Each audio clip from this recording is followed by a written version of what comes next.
Let's start with class 9 chapter 2 introduction to polynomial end of chapter exercise. Question number 1, write a polynomial of degree 3 in variable x. Degree का मतलब क्या होता है? Highest power of the variable. तो हमें एक polynomial लिखना है. Let the polynomial be P X, X variable में जिसकी डिग्री 3 है. डिग्री 3 का मतलब highest power of the variable should be 3, in which coefficient of X square is -7 और एक्स स्क्वायर का जो कोफिशिएंट हो वो क्या होना चाहिए? -7. तो दोनों कंडीशंस पूरी कर ली हमने, हाईएस्ट डिग्री 3 और एक्स स्क्वायर का कोफिशिएंट माइनस. अब आगे हम कुछ भी लगा सकते हैं इसमें, तो ये भी एक पॉलिनोमियल हो सकता है. और ऐसे भी लिख सकते हैं हाईएस्ट डिग्री 3 तो 4x³ minus 7x² plus 8x plus 7.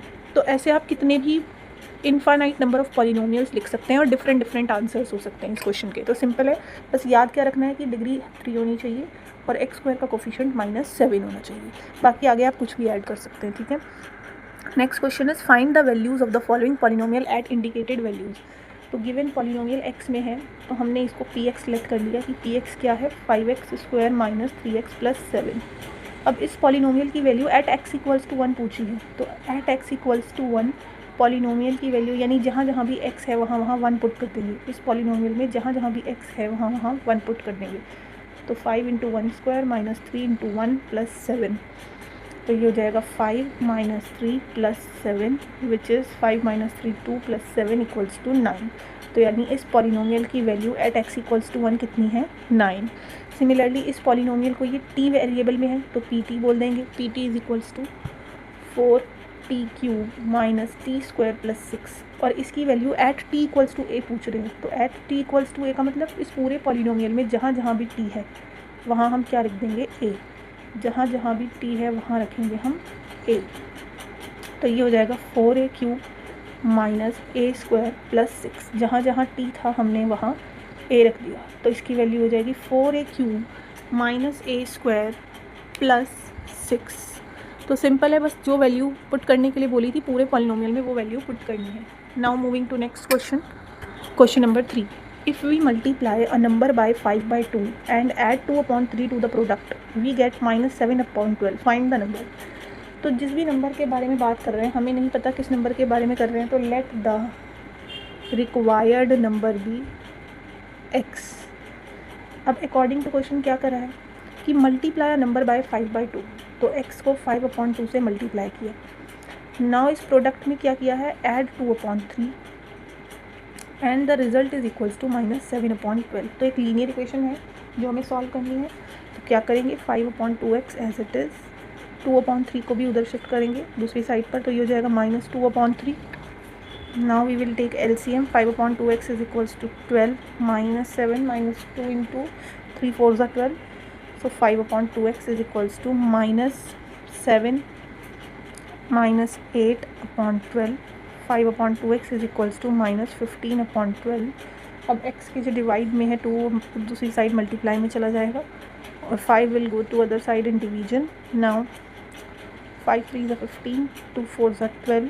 So x is equals to 5 3 ज़ा 15, 2 6 ज़ा 12, 3 1 ज़ा 3, 3 2 ज़ा 6. तो x is equals to -12.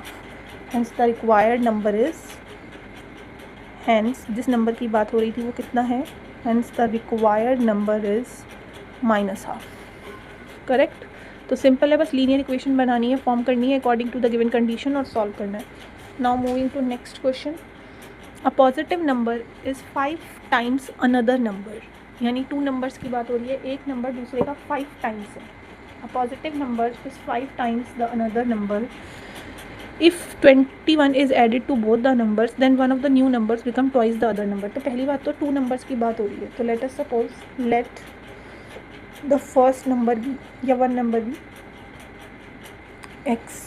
Therefore the other number will be, एक नंबर दूसरे नंबर का 5 टाइम्स है तो अगर एक x है तो दूसरा क्या हो जाएगा? 5x. If 21 is added, तो आफ्टर एडिंग 21 क्या हो जाएगा? फर्स्ट नंबर क्या बन जाएगा हमारा? If 21 is added to both the numbers, तो फर्स्ट नंबर हो जाएगा x प्लस 21 और अदर नंबर या सेकंड नंबर बोल दो वो कितना हो जाएगा? 5x प्लस 21, क्योंकि दोनों में 21 ऐड हुआ है. Now one of the new numbers become twice the other, एक नंबर दूसरे का ट्वाइस बन जाता है, तो बड़ा कौन सा है इसमें से, x बड़ा या 5x, 5x, तो 5x वाला ही तो स्मॉलर वाले का ट्वाइस बनेगा, हमेशा ग्रेटर ही स्मॉलर का ट्वाइस बनता है, कभी भी स्मॉलर ग्रेटर का ट्वाइस नहीं हो सकता, जो बड़ा है वही तो ट्वाइस बनेगा ना स्मॉलर का, तो यानी one number becomes twice of other, तो ये हो जाएगा 5x + 21 is equals to 2x + 42. Now alphabets on one side and numbers on other, तो ये हो जाएगा 21 इक्वल्स टू 3x, so x is equals to 21/3 which is 7. ये x आया है, हमने दोनों नंबर्स क्या माने थे, x and 5x, hence one number is x जिसे माना था विच इज़ 7, और अदर नंबर उसका 5 टाइम था, यानी 5x which is 5 × 7 that is 35. So answer is 7 and 35. तो दोनों नंबर्स हमारे पास क्या आ गए, 7 and 35. What are the numbers पूछा था, तो numbers are 7 and 35. Now moving to next question, question number 5. If you have 800 and you save 250 every month, find the amount you have after 6 months, 2 years. Express this is a linear pattern. If you have 800, यानी हमारे पास initial money कितनी है, 800. तो initial money हमारे पास कितनी थी, 800, ठीक है. And you save 250 every month, और हर मंथ हम कितने मनी सेव कर रहे हैं, 250. तो मनी सेव पर मंथ मतलब 1 मंथ, एवरी मंथ कितनी मनी सेव कर रहे हैं, 250, ठीक है. Now find the amount you save after 6 month. अच्छा एक बात बताएं, अगर 1 मंथ में इतनी सेव कर रहे हैं तो आफ्टर 6 मंथ कितनी सेव कर लेंगे हम, आफ्टर 1 मंथ अगर ये सेव कर रहे हैं तो ध्यान से देखना, 1 मंथ में हम सेव कर रहे हैं, 1 मंथ में 250, 2 मंथ्स में कितने करेंगे, 250 × 2, 3 मंथ्स में 250 × 3, 4 मंथ्स में 250 × 4, 6 मंथ में 250 × 6, यानी जितने भी मंथ्स की बात कर रहे हैं तो हमारे पास क्या पैटर्न चलता आ रहा है. तो अगर कोई मुझे इसमें लीनियर पैटर्न पूछेगा तो amount of money, amount saved after n months के बाद कितनी होगी, 800 तो ऑलरेडी मेरे पास थी ही इनिशियली. अब 1 मंथ में कितनी सेव हो रही थी, 250, 2 मंथ्स में 250 × 2, 3 मंथ्स में 350 × 2, तो n मंथ्स में कितनी हो जाएगी, n मंथ्स में हो जाएगी 250 × n. सिंपल है, 1 मंथ में 250, फिर 2 मंथ में 250 × 2 यानी 500, फिर 3 मंथ में 750, यानी n मंथ्स के बाद आफ्टर n मंथ्स कितनी हो जाएगी, 250 × n, और 800 तो ऑलरेडी था. अब वो हमसे पूछ रहे हैं आफ्टर 6 मंथ, तो अमाउंट आफ्टर 6 मंथ्स, 6 मंथ्स के बाद कितनी हो जाएगी, अमाउंट विल बी 800 + 250 × 6, क्योंकि अब कितने n की वैल्यू कितनी हो गई, 6, तो 800 + 250 × 6, n की वैल्यू क्या हो गई है, 6 which is 1500, so it is 2300, यानी कितनी मनी सेव हो जाएगी, 23. अब वो पूछ रहे हैं आफ्टर 2 ईयर्स, सेकेंड पार्ट है आफ्टर 2 ईयर्स, तो अमाउंट आफ्टर 2 ईयर्स. अब 2 ईयर्स का मतलब क्या होता है, 2 ईयर्स का मतलब मैं ये बोल सकती हूँ कि 2 years is equals to 24 month. 1 year में 12 मंथ्स होते हैं, तो 2 ईयर्स का मतलब 24 मंथ्स. तो अमाउंट आफ्टर 2 ईयर्स को हम अमाउंट आफ्टर 24 मंथ भी तो समझ सकते हैं. अमाउंट आफ्टर 24 मंथ्स कितनी हो जाएगी, अमाउंट हो जाएगी 800. अब 6 मंथ्स के लिए 250 × 6 हो गया था, 24 के लिए 250 × 24 विच इज़ 800 + 6000 विच इज़ 6800. कितनी हो जाएगी, 6800. तो यही पूछा था हमसे फर्स्ट सेकंड पार्ट में, और express this in linear pattern. तो लीनियर पैटर्न हमने ये ऑलरेडी स्टार्टिंग में ही एक्सप्रेस कर दिया है कि इट इज़ 800 + 250 n. फिर भी हम इसे जनरल आंसर लिख देते हैं. लीनियर पैटर्न के लिए हम लिख सकते हैं कि अमाउंट जो है वो कैसे वेरी कर रही है, 800 + 250 × n, where n is number of months. n हमारे पास क्या है, number of month, where n is number of month. Now moving to next question, question number 6. Now question number 6 says the digits of a two-digit number, the digits of a two-digit number differ by 3 if the digits are interchanged and the resulting number is added to the original number, we get 143. Find the numbers. पहले हमें two digit numbers के बारे में कुछ पता होना चाहिए. पहली बात, मेरे पास कोई भी टू डिजिट नंबर है जैसे कि 74, ठीक है. अब the digits of the two digit number differ by 3. इनका डिफरेंस देखो डिजिट्स का, 7 - 4 3 है. तो 74 कैसे बना होगा, ये टू डिजिट नंबर कैसे बनता है? तो हमने प्रीवियस बचपन में क्लासेस में एक्सपेंडेड फॉर्म करी है. जो नंबर यहाँ लिखा होता है वो वंस प्लेस या यूनिट प्लेस बोलते हैं, इसे टेंस प्लेस बोलते हैं, देन 100, 1000 इसी तरह से. और इसकी एक्सपेंडेड फॉर्म क्या होती है? जो टेंस प्लेस पर है उसको 10 से मल्टीप्लाई करो, जो वंस प्लेस पर है उसको 1 से मल्टीप्लाई करो. बेसिकली जो टेंस प्लेस पर है उसे 10 से मल्टीप्लाई करते हैं, वंस वाला एज इट इज़ 1 से मल्टीप्लाई करके, तो जाकर ये नंबर क्या बनता है हमारे पास, एक टू डिजिट नंबर. यानी टू डिजिट को मैं ऐसे एक्सपेंड करती हूँ, जो टेंस प्लेस पर डिजिट होती है उसे 10 से मल्टीप्लाई करते हैं और वंस वाले को 1 से, तो बनता है टू डिजिट नंबर. अब यहाँ पर भी अगर मुझे एक टू डिजिट नंबर बनाना है तो मुझे वंस प्लेस पर भी एक डिजिट चाहिए और एक प्लेस पर चाहिए टेंस प्लेस पर. यानी अगर मैंने एक टू डिजिट नंबर बनाया है yx, तो वंस प्लेस पर वंस होगा, टेंस प्लेस पर y होगा. और अगर मुझे इसकी एक्सपेंडेड फॉर्म लिखनी है तो टेंस डिजिट को 10 से मल्टीप्लाई और वंस डिजिट को 1 से मल्टीप्लाई, यानी नंबर हो जाएगा 10y + x. तो ऐसे ही लिखेंगे हम, let the digit at unit place, unit place बोल दो या वंस प्लेस, ठीक है, यूनिट्स प्लेस या फिर ones place is equals to x. Digit at ones place is x and the digit at tens place is y. अगर ones place पर जो डिजिट है वो x है और टेंस प्लेस पर जो डिजिट है जो y है, तो नंबर क्या बनेगा? तो नंबर हमारे पास बन के आएगा, टेंस वाली डिजिट को 10 से मल्टीप्लाई, 10y, और वंस वाली को 1 से मल्टीप्लाई, यानी 10y + x, यही नंबर बन के आएगा. अब वो कह रहे हैं if the digits are interchanged after interchanging the digits. तो ध्यान से देखते हैं कि अगर हम डिजिट्स को इंटरचेंज करते हैं तो क्या हो जाएगा. Then the digit at ones place क्या हो जाएगी? इंटरचेंज का मतलब जैसे मेरे पास ये 74 था, तो अगर मैं इंटरचेंज कर दूँ तो 47 हो जाएगा. वंस प्लेस पर ये आ जाएगा और टेंस प्लेस पर ये आ जाएगा. तो अब इस नंबर की भी, जिसे मैंने yx माना है, अगर मैं डिजिट्स इंटरचेंज कर दूँ तो y आ जाएगा इस बार वंस प्लेस पर और टेंस प्लेस पर क्या आ जाएगा, x. तो वंस प्लेस पर इस बार क्या आ गया है, y, and the digit at tens place क्या आ गई है हमारे पास, x. तो अब जो नंबर है वो तो नहीं रहेगा, क्योंकि पहले 74 था, 47, यानी कुछ नया बनेगा. तो द न्यू नंबर बोल देते हैं, नए नंबर को बोल देंगे न्यू नंबर. अब न्यू नंबर कैसे लिखेंगे? टेंस प्लेस वाली डिजिट को 10 से मल्टीप्लाई और वंस प्लेस वाली डिजिट को 1 से. तो न्यू नंबर ये बनेगा हमारे पास. तो हमारे पास दो नंबर आ गए टू डिजिट, ये और ये कब, जब उसे इंटरचेंज करेंगे. अब पढ़ते हैं क्या कहा. The digits of the two digit number differ by 3. Question में कहा है कि डिजिट्स जो हैं, the digits of the number differ by 3, यानी ये जो डिजिट्स हैं नंबर की, इनका डिफरेंस कितना है, 3. यानी y - x कितना है, 3. इन डिजिट्स का डिफरेंस है 3. तो x उधर जाएगा तो 3 + x हो जाएगा.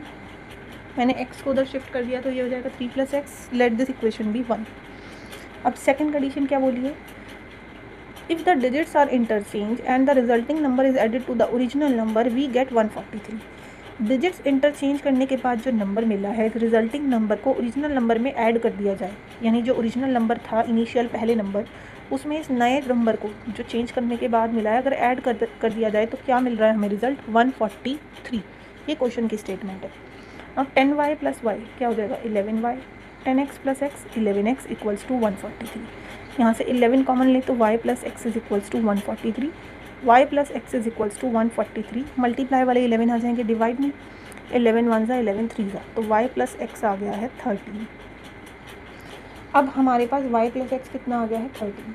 लेकिन क्या मेरे पास y की वैल्यू ऑलरेडी नहीं है, y की वैल्यू क्या है, 3 + x. कहाँ से, फ्रॉम इक्वेशन 1.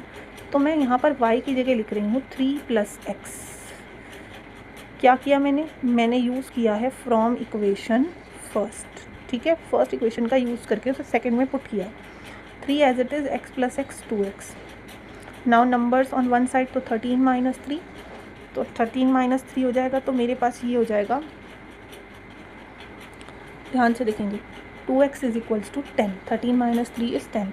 तो x is equals to 10/2 which is 5। अब x 5 आते ही y की वैल्यू आ सकती है, येस। फ्रॉम इक्वेशन 1 y क्या था 3 + x which is 3 + 5 that is 8। अब मेरे पास y भी है और x भी है और पूछा क्या था, फाइंड बोथ नंबर्स, दोनों नंबर्स पूछे थे, ठीक है। हैंस द ओरिजिनल नंबर, जो ओरिजिनल नंबर था वो क्या था हमारे पास 10y + x, 10y + x which is 10 × 8, क्योंकि y क्या है 8, तो 10 × 8 + 5, 80 + 5 85। और जो न्यू नंबर है वो क्या हो जाएगा, इंटरचेंज कर दें अगर डिजिट्स को तो उल्टा कर दें तो क्या हो जाएगा, इंटरचेंज करने के बाद 85 क्या मिलेगा हमें 58। तो हमसे यही पूछा था कि चेंज होने के बाद दोनों नंबर्स क्या हैं, तो एक 85 है तो इंटरचेंज की दूसरा करके क्या मिलेगा 58। Now moving to next question, question number 7। Draw the graph of the following equation and identify their slopes and y intercept. Also find the coordinates of the point where the line cuts the y axis. तो ध्यान से देखते हैं, किसी भी line की अगर slope निकालना है मुझे या मुझे इंटरसेप्ट निकालना है, तो जनरल इक्वेशन ऑफ लाइन क्या होती है, y = ax + b, ये होती है। इस इक्वेशन में जो हमारे पास a होता है ये रिप्रेजेंट करता है a स्लोप को, a की वैल्यू, और b जो है वो हमारे पास क्या होता है y intercept, b is the y intercept. तो सारी इक्वेशंस में बस हमें यही करना है। जैसे कि फर्स्ट इक्वेशन पर आते हैं, फर्स्ट इक्वेशन है y = -3x + 4। अब हम इसे अगर ax + b से कंपेयर करें इस इक्वेशन को, तो स्लोप हमारा यानी a की वैल्यू क्या हो जाएगी, a की वैल्यू क्या हो जाएगी कंपेयर करके -3, इंटरसेप्ट यानी b की value y intercept which is value of b, वो कितनी हो जाएगी 4। और कोऑर्डिनेट्स जहाँ पर वो y एक्सिस को कट कर रही है तो कुछ नहीं होता, y इंटरसेप्ट मतलब y को कहाँ पर कट कर रही है 4 पे, और जब y को कट कर रही है तो x कितना है 0। तो ये जो कोऑर्डिनेट्स पूछे थे of the point where the line cuts y axis, वो क्या हो जाएगा 0,4। सिमिलरली सेकेंड इक्वेशन पर आते हैं, 2y = 4x + 7। अब अगेन इसे भी y = ax + b फॉर्म में लाना है तो y ही होना चाहिए, 2 नहीं होना चाहिए। तो हम 2 को डिवाइड में भेजेंगे इधर, यहाँ पर भी और यहाँ पर भी, तो ये हो जाएगा 2 × 1 = 2, 2 × 2 = 4। सो ये आ जाएगा y = 2x + 7/2। अब इसे भी कंपेयर करेंगे हम, तो स्लोप हमारे पास जो है a वो कितना आ जाएगा, अगर हम इसे कंपेयर करेंगे y ax + b से, तो स्लोप आ जाएगा 2। y इंटरसेप्ट यानी b की वैल्यू कितनी आ जाएगी हमारे पास, b की वैल्यू 7/2, जिसे हम 3.5 भी लिख सकते हैं, ठीक है। और पॉइंट के कोऑर्डिनेट क्या हो जाएंगे, अगेन y को कट कर रहा है 3.5 पे, और इंटरसेप्ट x की वैल्यू तो क्या होगी 0, जब y को कट कर रहा है तो x कितना हो जाएगा 0। Now again for the third part we have 5y = 6x + 6x - 10, यही है थर्ड इक्वेशन। y = अगेन इसे कंपेयर करने के लिए हमें सिर्फ y चाहिए, तो 5 को डिनोमिनेटर में ले आएंगे, 5 × 1 = 5, 5 × 2 = 10, तो y = 6/5x - 2। अब इसे भी कंपेयर करें अगर हम y = ax + b से, तो हमारे पास क्या आ जाएगा, स्लोप विच इज़ a की वैल्यू क्या आ जाएगी, कंपेयर करें, a की वैल्यू आएगी 6/5, a की वैल्यू आ जाएगी हमारे पास 6/5, और 6/5 आ गई हमारे पास a की वैल्यू, ठीक है। Now y intercept which is b, वो कितना आ जाएगा -2, b की वैल्यू कितनी है -2, और पॉइंट कितना आ जाएगा, कोऑर्डिनेट्स कितने आ जाएंगे 0, -2, जहाँ पर भी y को कट कर रहा है बस x क्या लिख देंगे आप, y इंटरसेप्ट लिख कर x की value 0। Now moving to fourth part, fourth equation हमारे पास क्या है, 3y = 6x - 11। Again y = 6x/3, 11/3, 3 को शिफ्ट कर दिया, 3 × 1 = 3, 3 × 2 = 6, तो y = 2x - 11/3। अब इसे भी कंपेयर करेंगे y = ax + b से। अब इसे अगर कंपेयर करेंगे तो यहाँ से हमारे पास स्लोप यानी a कितना आ जाएगा 2, और y इंटरसेप्ट हमारे पास आ जाएगा b = -11/3, और पॉइंट क्या आ जाएगा हमारे पास, कोऑर्डिनेट 0, -11/3, 0, -11/3। अब हमसे कुछ और भी क्वेश्चन पूछा है इसमें, पहले तो हमें यही कहा था, are any of the line parallel. तो लाइंस पैरेलल तब होती हैं जब उनके स्लोप इक्वल हो। अब यहाँ पर आप स्लोप देखो, यहाँ -3 है, यहाँ 2 है, यहाँ 6/5 है, यहाँ 2 है। तो अगर किसी भी लाइन का स्लोप इक्वल है तो यानी वो लाइंस क्या हैं, पैरेलल। तो इक्वेशन 2 का स्लोप भी 2 है। इक्वेशन 2 का स्लोप कितना आया, 2। और यहाँ इक्वेशन 4 का स्लोप भी क्या है, 2। तो यानी ये लाइंस कैसी होंगी, parallel. So as equations second and fourth have equal slopes, that is 2, therefore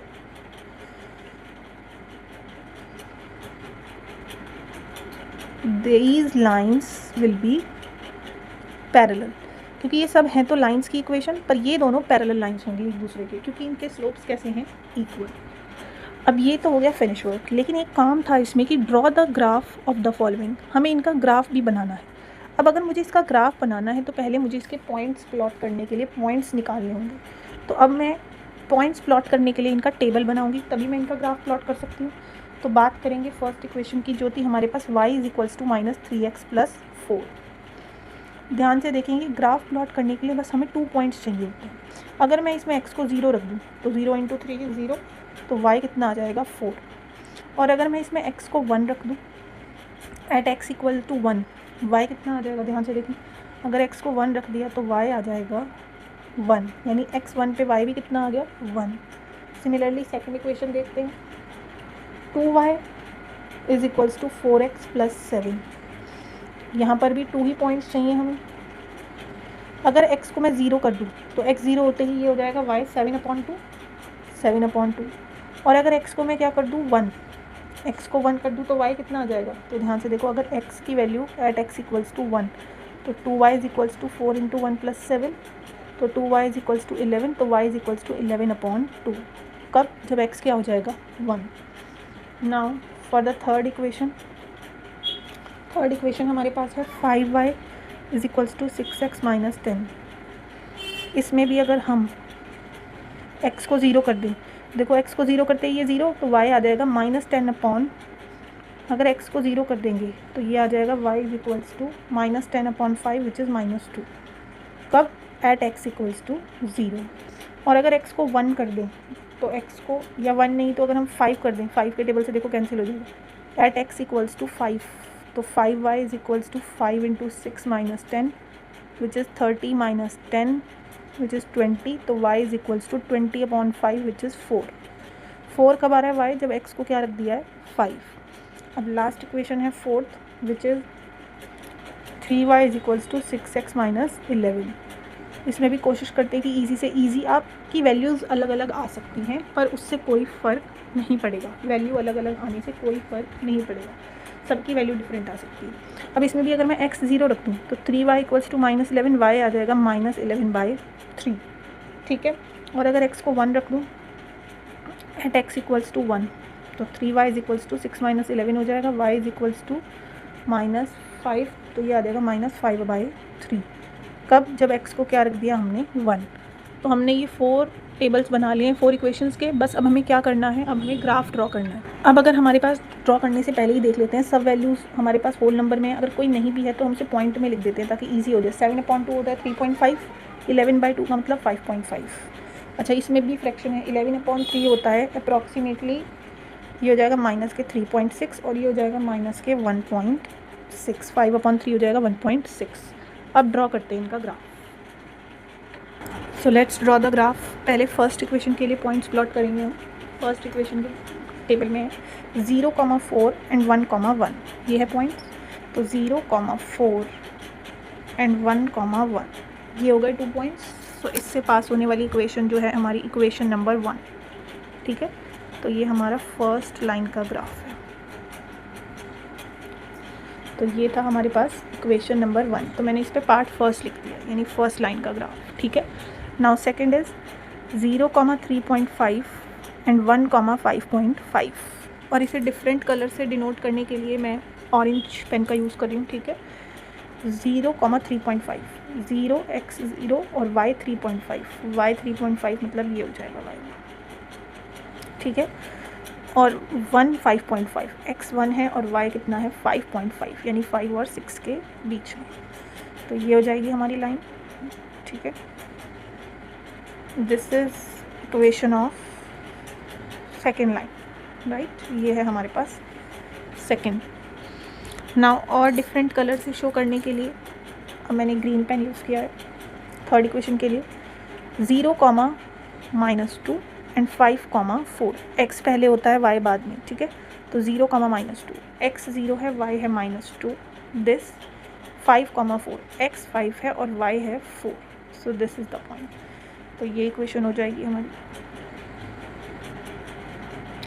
this will be the equation, ठीक है। This is the equation third, right. अब लास्ट इक्वेशन है हमारे पास फोर्थ, उसे रेड से शो कर रहे हैं, ठीक है।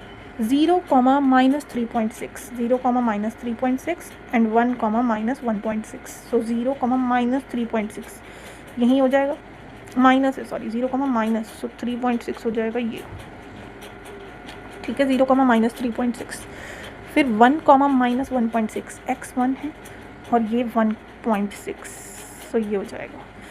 अब इनसे ड्रॉ करने वाली, इनसे पास होने वाली भी एक लाइन पैरेलल बनानी है हमें, ठीक है।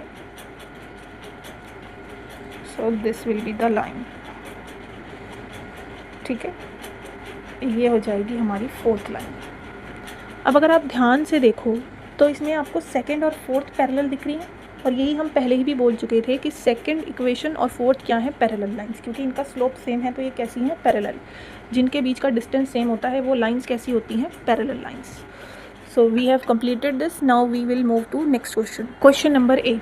क्वेश्चन नंबर 8 में क्या कहा है, if the temperature of a liquid can be measured in kelvin units as x K, अच्छा केल्विन जो है उसे एक्स में मान लें, and Fahrenheit is why degree Celsius. अच्छा ये हमारे लिए फाइन, वाई जो है ये फ़ारेनहाइट को रिप्रेजेंट कर रहा है और एक्स जो है वो है केल्विन को रिप्रेजेंट कर रहा है, ठीक है, केल्विन को रिप्रेजेंट कर रहा है। The relation between two system is given, ये गिवन है रिलेशन, जहाँ पर वाई केल्विन फ़ारेनहाइट टेम्परेचर को रिप्रेजेंट कर रहा है और एक्स जो है वो केल्विन को। Find the temperature of the liquid in Fahrenheit if the temperature of the liquid is 313 kelvin. First part देखिए, पहले हमारे पास इक्वेशन है y is equals to 9/5 x - 273 + 32। इस इक्वेशन में जो y है वो फ़ारेनहाइट टेम्परेचर है और x जो है वो केल्विन। अब फर्स्ट पार्ट में बोला है कि जो केल्विन है वो 313 है, यानी ये हमें x की वैल्यू दी है, क्योंकि x किसको रिप्रेजेंट कर रहा था, केल्विन को। At x is equals to 303 kelvin. अगर हम x की वैल्यू ये रख दें इतने केल्विन, तो y की वैल्यू कितनी आएगी, तो हमने कहा y आएगा 9/5, x की प्लेस पर रखेंगे 313 - 273 + 32, पुट कर दिया बस वैल्यू को, x की प्लेस पर बस 313 केल्विन हमने पुट कर दिया। अब माइनस करेंगे 40 + 32, 5 1 = 5, 5 8 = 9 8 = 72 + 32, तो y आ जाएगा 104, यानी टेम्परेचर इन फ़ारेनहाइट कितना आ जाएगा, 4।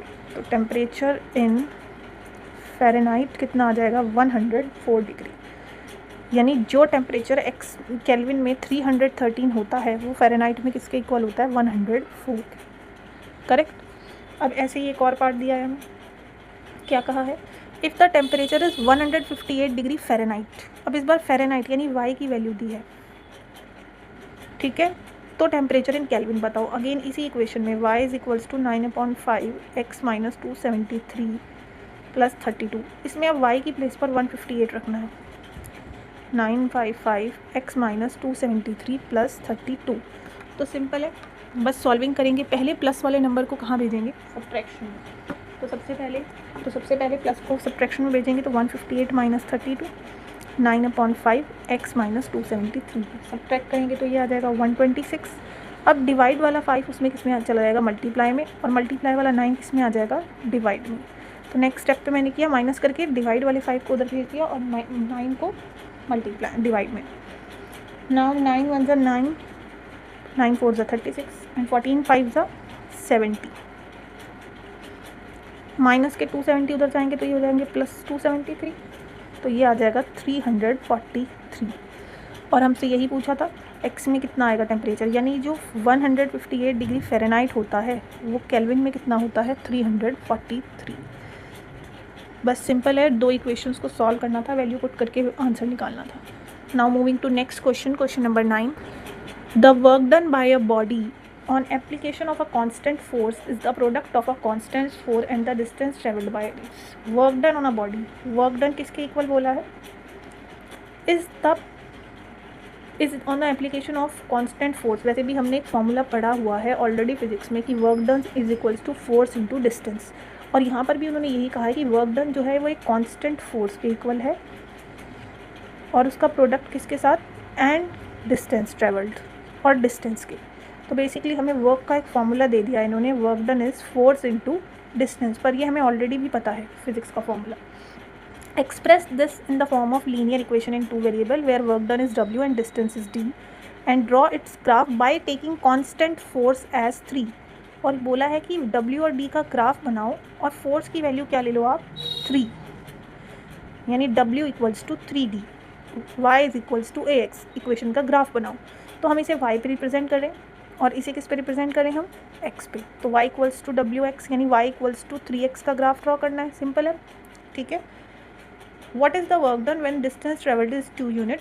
Verify it by plotting on the graph. पहले तो ये बताओ कि डिस्टेंस अगर 2 यूनिट है, यानी इफ़ d इज़ 2 यूनिट्स, तो वर्क डन की वैल्यू कितनी होगी? वर्क का फॉर्मूला है 3D, 3 इंटू 2, यानी कितना हो जाएगा वर्क डन? 6 यूनिट्स. लेकिन हमें इस चीज़ को अब ग्राफ पे भी वेरीफाई करना है, तो ग्राफ पे ड्रॉ करेंगे ना. तो अब ग्राफ ड्रॉ करेंगे. ये हमारा 0, 1, 2, 3, 4, 5, 6, 7,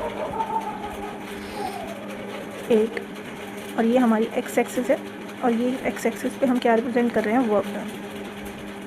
ठीक है. वैसे वर्क डन भी कर सकते थे, डिस्टेंस भी कर सकते थे. वर्क डन मैंने इस पर रिप्रेजेंट कर दिया है x एक्सिस पे. ठीक है. तो ये इक्वेशन भी मुझे ऐसे लिखनी पड़ेगी. ये x को हो गया रिप्रेजेंट और ये y रिप्रेजेंट हो रहा है. ठीक है. किसी भी चीज़ को आप x पे मान सकते हैं और किसी को भी y पे, कोई प्रॉब्लम नहीं. अगेन 1, 2, 3, 4, 5, 6, 7, ये y एक्सिस है और y एक्सिस पे हम क्या रिप्रेजेंट कर रहे हैं? डिस्टेंस. किसी को भी x पे रिप्रेजेंट कर सकते हैं और किसी को भी y पर. अब हमने ये ग्राफ ड्रॉ कर लिया. अब हमसे क्या पूछा था कि पहले तो इसे वर्क डन को और डिस्टेंस को रिप्रेजेंट करना है, वो हम कर चुके हैं. Now draw a graph by taking constant for 3 units लेकर ग्राफ बनाना था. ग्राफ कैसे बनाएंगे? अच्छा देखिए, अगर d की वैल्यू 1 है, ग्राफ के लिए हमारे पास टेबल बनाने के लिए हमेशा 2 वैल्यूज़ होनी चाहिए, राइट. एक W है हमारे पास और एक है D. W हमने किस पे बनाया है? वर्क डन, x एक्सिस पे, और D किस पे बनाया है? y. अब according to this condition W equals to 3D, W equals to 3D. अगर मुझे ग्राफ ड्रॉ करना है, अगर मैं D को 1 ले लूँ, D को 1, तो W की वैल्यू कितनी आ जाएगी? 3. D को 1 लिया तो W कितना आ रहा है? 3. इसी तरह अगर D को मैंने 2 ले लिया तो W कितना आएगा? 3 इंटू 2 विच इज़ 6. ठीक है. तो ग्राफ पे बनाते हैं. क्या पॉइंट्स हो जाएंगे? x, y होता है 3, 1, 6, 2. हमेशा ग्राफ बनाते कैसे हैं? x, y. तो 3, 1, 6, 2, 6, 2. ठीक है. और अब इन पॉइंट्स को ज्वाइन करेंगे.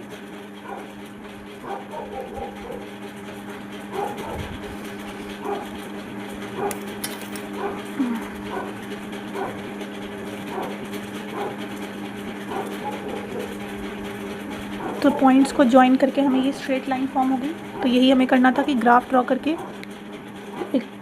करके रिप्रेजेंट करना था हमें वर्क डन और डिस्टेंस को. अब इसी ग्राफ से उन्होंने कहा है वेरीफाई बाय प्लॉटिंग इट, कि अगर हमारे पास वेरीफाई करना है कि अगर D 2 होता है तो W 6 होता है, अगर डिस्टेंस 2 है तो डिस्टेंस 2, D वैल्यू पे हम 2 देखेंगे, वहाँ से एक परपेंडिकुलर स्केल की हेल्प से ड्रॉ करेंगे. D 2 है तो y कितना आ रहा है? वर्क डन कितना आ रहा है? 6. तो यानी 6, 2 सही पॉइंट है हमारा, और ये 3, 1 एक्यूरेट है. अब तो एक ग्राफ से भी वेरीफाई हो गया कि जब D की वैल्यू 2 होती है तो वर्क डन की कितनी आती है? 6. तो सिंपल है, पहले आपको नॉर्मल कैलकुलेशन करनी है और फिर उसे ग्राफ पर रिप्रेजेंट करना है. Now moving to next question, question number 10.